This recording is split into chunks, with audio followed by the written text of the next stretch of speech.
Bismillahirrahmanirrahim. Assalamualaikum warahmatullahi wabarakatuh dan salam sejahtera. Kami kumpulan 7 bagi subjek falsafah dan isu semasa ini membentangkan pembentangan yang bertajuk hedonisme. Kami terdiri daripada 10 ahli kumpulan yang terdiri daripada 3 lelaki dan 7 perempuan. Ketua kumpulan bagi pembentangan ini ialah Muhammad Syafiq bin Syafiq, diikuti pula dengan Muhammad Iqmal, Anis Bizati, Alia Sofia, Siti Atirah, Maizatul, Nobel, Syafira, Munawwarah Izzati dan juga Ahmad Hakim. Mari kita terokai apa yang dimodifikasikan oleh hedonisme. Baiklah, saya Nur Syafira Bidani akan menerangkan serba sedikit mengenai definisi hedonisme. Baiklah, apa sebenarnya hedonisme ini? Okey, istilah hedonisme terdiri daripada dua perkataan iaitu hedon dan juga isme. Hedon merupakan perkataan Greek Yunani yang bererti kesenangan, manakala isme pula bererti kepercayaan, sikap dan juga perlakuan. Hedonisme menurut pengertian Kamus Dewan edisi keempat ialah pegangan ataupun pandangan hidup yang mementingkan keseronokan ataupun kesenangan hidup. Jadi, secara amnya, hedonisme ini bererti fahaman ataupun etika yang diwujudkan dengan gaya hidup yang menjadikan kenikmatan ataupun kebahagiaan sebagai tujuan utama dalam hidup mereka. Seterusnya, hedonisme ini juga terbagi kepada dua jenis iaitu hedonisme egoistis dan juga hedonisme universal. Okey, hedonisme egoistis merupakan pandangan hedonisme yang bertujuan untuk mendapatkan kesenangan semaksimum yang mungkin. Pandangan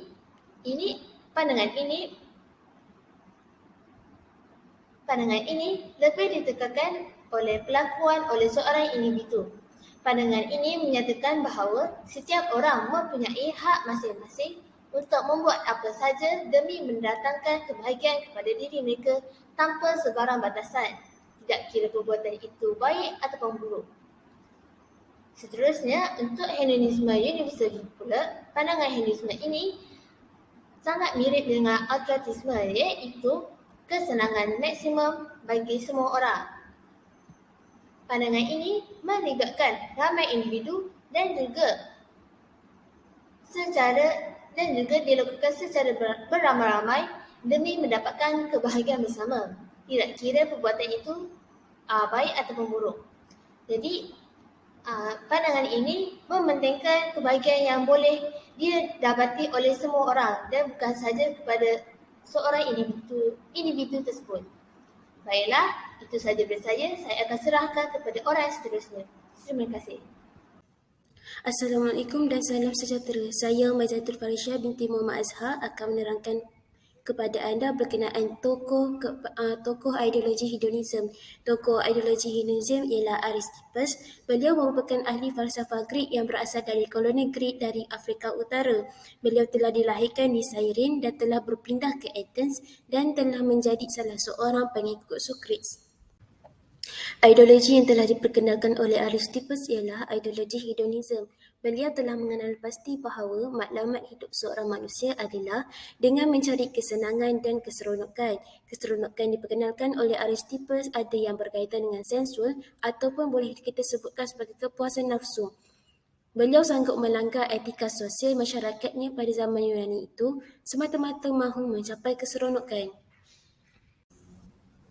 Serba sedikit perjalanan kehidupan Aristippus yang saya boleh ringkaskan di sini adalah Aristippus merupakan salah seorang tokoh Yunani yang kehidupannya dikelilingi kontroversi kerana kehidupannya yang berdasarkan keseronokan. Beliau tak pernah meniduri ramai wanita dan pernah meminati Raja Dionysius dari Sirakus dan sanggup memakai pakaian wanita sambil menari-nari di hadapan raja. Bagi beliau, keseronokan adalah keutamaannya dan sanggup menggadai maruah sendiri untuk mencapai keseronokan. Kata-kata yang terkenal bagi Aristippus ialah apa yang terbaik adalah tidak menahan diri daripada keseronokan, sebaliknya mengawalnya tanpa dikawal. Okey, saya akan menceritakan tentang ciri-ciri hedonisme. Terdapat pelbagai ciri-ciri yang dapat kita kenal pasti oleh seseorang yang hedonisme. Antaranya ialah Mengutamakan keinginan yang tidak terlalu penting. Mengutamakan keperluan peribadi sebenarnya adalah perkara biasa yang mesti dilakukan oleh setiap orang. Namun, terdapat kriteria-kriteria tersendiri yang ini dipenuhi oleh seseorang mengikut kepentingan diri sendiri ataupun tidak. Jika anda seorang yang tipikal dan cenderung mengutamakan keperluan peribadi yang tidak penting atau mengikut nafsu anda, maka anda mungkin seseorang yang hedonism. Lazimnya, golongan yang mengamalkan hedonism ini tidak boleh memilih antara keperluan yang diperlukan dan keperluan yang mengikut nafsu mereka. Kedua, mengutamakan keutamaan yang tinggi terhadap sesuatu. Mereka yang sudah terbiasa dengan gaya hidup hedonism ini juga tidak terlepas mengutamakan diri mereka sendiri tentang sesuatu. Salah satunya adalah keutamaan yang berkaitan dengan gaya hidup membeli belahnya. Mereka yang mengamalkan hedonism biasanya mempunyai cita rasa yang tinggi terhadap sesuatu. Malah, ada juga sebenarnya anti terhadap perkara yang berada di bawah tahapnya. Mudah melulu jika keperluan tidak dipenuhi merupakan salah satu elemen hedonism. Kebanyakan orang yang mengamalkan hedonism akan mudah terdesak untuk mendapatkan apa yang mereka inginkan tanpa pemikiran impak yang bakal dihadapi pada kemudian hari. Sentiasa memasuki kehidupan sosial golongan atasan. Golongan hedonism ini adalah golongan mahu dirinya mendapat pengiktirafan yang tinggi daripada orang lain. Akhir sekali, bajet harian terlalu tinggi. Mereka yang mengamalkan hedonism adalah mereka akan berbelanja tanpa memikirkan harga dan sebagainya. Tambahan pula, mereka tidak akan pandang barangan yang tidak mempunyai nama yang dipandang tinggi oleh golongan atasan. Assalamualaikum warahmatullahi wabarakatuh. Nama saya Muhammad Afnan Hakim bin Adnan. Sekarang saya akan terangkan tentang masalah yang berpunca daripada hedonism. Pertama, pengaruh media massa. Melalui perkembangan ini, media massa, pengaruh budaya hedonism ini dapat menular ke negara ini dengan begitu mudah. Pelbagai konsep dan cara hidup seperti cara hidup minum arak, melepak, mengunjung pesta hiburan, seks bebas, parti liar dan sebagainya. Secara jelasnya, konsep yang dikemukakan itu hanya memungkinkan kepuasan nafsu semata-mata tanpa wujud sebarang panduan atas batasan tertentu, terutamanya ajaran agama. Melihat kepada situasi masyarakat pada hari ini, dapat disimpulkan bahawa budaya ini telah berjaya mempengaruhi kehidupan masyarakat pada hari ini, terutamanya golongan remaja. Yang kedua, wujudnya pelbagai pusat hiburan dan pusat perjudian. Budaya hedonism ini begitu cepat menular di kalangan remaja yang mudah terpengaruh dengan keseronokan dan aktiviti yang dianggap dapat menghilangkan rasa bosan, terutama remaja di bandar besar, dengan kemunculan berbagai pusat hiburan dan pusat perjudian di seluruh pelosok negara. Bagai cendawan yang tumbuh selepas hujan telah menyebabkan budaya hedonism merebak dengan pantas tanpa disedari pihak berkuasa. Pihak berkuasa telah memainkan peranan yang penting dalam membanteras gejala ini, tapi tidak dinafikan bahawa masih banyak lagi di luar sana pusat hiburan seperti ini. Keadaan bertambah buruk apabila penyalahgunaan dadah begitu berleluasa sekarang. Sekian daripada saya, Muhammad Afnan Hakim bin Adnan. Assalamualaikum dan salam sejahtera. Nama saya Muhammad Iqmal bin Ramlan. Selain itu, masalah yang berpunca daripada hedonisme ialah keruntuhan institusi kekeluargaan. Keruntuhan institusi kekeluargaan dan permasalahan rumah tangga yang berpunca daripada perceraian, poligami dan sebagainya juga memberi tekanan kepada jiwa para remaja dan anak-anak, sekaligus menyebabkan mereka bertindak mencari ketenangan di luar rumah dengan menghabiskan masa bergaul dengan rakan-rakan yang memahami perasaan dan masalah mereka. Para remaja berpendapat bahawa ibu bapa mereka sudah tidak mempedulikan mereka dan mengambil keputusan untuk tidak lagi menghabiskan masa bersama. Dengan cara itu, mereka dapat melupakan masalah yang mereka hadapi, seterusnya lena dibuai keseronokan bersama kawan-kawan. Akhir sekali ialah kurang pegangan agama.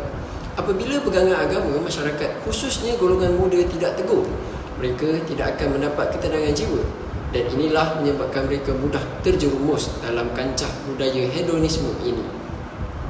Kesan globalisasi dunia tanpa sempadan menjadi punca kepada budaya keterlaluan hedonisme sehingga ada yang menghalalkan cara hidup barat yang sekaligus bertentangan dengan ajaran agama. Oleh itu, para remaja haruslah memupuk nilai-nilai murni agar mendapat ketenangan hidup dalam usaha mengelakkan diri daripada budaya hedonisme. Sekian, terima kasih. Assalamualaikum warahmatullahi wabarakatuh. Nama saya Muhammad Syafiq bin Syafi'i dan saya akan menerangkan tentang kesan positif amalan hedonisme. Kesan positif amalan hedonisme yang pertama adalah meningkatkan kestabilan mental dan fizikal individu tersebut. Apabila seseorang individu itu mengamalkan amalan hedonisme, sudah pastinya dia akan gembira terhadap ganjaran-ganjaran yang diberikan terhadap dirinya sendiri. Oleh itu, kestabilan dan fizikal individu tersebut akan terjaga. Yang kedua, amalan hedonisme dapat mengurangkan stres dan melatih diri supaya tabah dalam menghadapi cabaran. Perkara ini dikatakan sedemikian kerana apabila kita mempunyai sasaran yang tepat, yang berada di atas, sudah pasti kita akan melalui segala sebanyak cabaran yang ada di depan kita. Oleh itu, ketabahan dalam diri dapat ditingkatkan melalui amalan hedonisme ini. Kesan positif yang ketiga, amalan hedonisme dapat mencerahkan lagi pandangan seseorang individu terhadap apa yang hendak dicapainya. Sebagai contoh, seorang yang mengamalkan gaya hidup hedonisme mempunyai visi atau pandangan yang jelas terhadap sasaran di dalam hidup mereka. Jadi mereka akan lebih berusaha untuk mendapatkan ganjaran tersebut. Kesan yang terakhir bagi amalan hedonisme adalah dapat melatih diri untuk menetapkan sasaran dalam kehidupan seseorang individu. Hal ini dikatakan sedemikian kerana apabila kita menetapkan sebuah sasaran di dalam hidup, kita pasti akan lebih berusaha dan lebih berdisiplin dalam mengejar sasaran tersebut. Sekian sahaja daripada saya. Saya serahkan kepada saudari Nobel untuk menerangkan tentang kesan negatif di dalam amalan hedonisme. Yang seterusnya adalah kesan negatif hedonisme. Yang pertama adalah menyebabkan generasi muda lupa akan maklumat hidup yang sebenar. Yang kedua ialah menggagalkan usaha remaja menjadi golongan yang manusia yang sempurna dari segi intelek, rohani, jasmani dan emosi. Selain itu adalah meningkatkan gejala kebejatan sosial dalam kalangan remaja dan belia. Justeru, menggagalkan usaha kerajaan untuk melahirkan masyarakat yang berwawasan dan berilmu pengetahuan merupakan juga salah satu kesan negatif hedonisme. Bukan itu sahaja, meningkatkan kerja jenayah di dalam negara merupakan salah satu kesan negatif hedonisme dan golongan remaja dan belia semakin jauh daripada nilai-nilai keagamaan agar kestabilan politik negara terjejas. Yang terakhir adalah perkembangan ekonomi negara sedikit demi sedikit akan merundum. Itu saja dari kami. Sekian, terima kasih.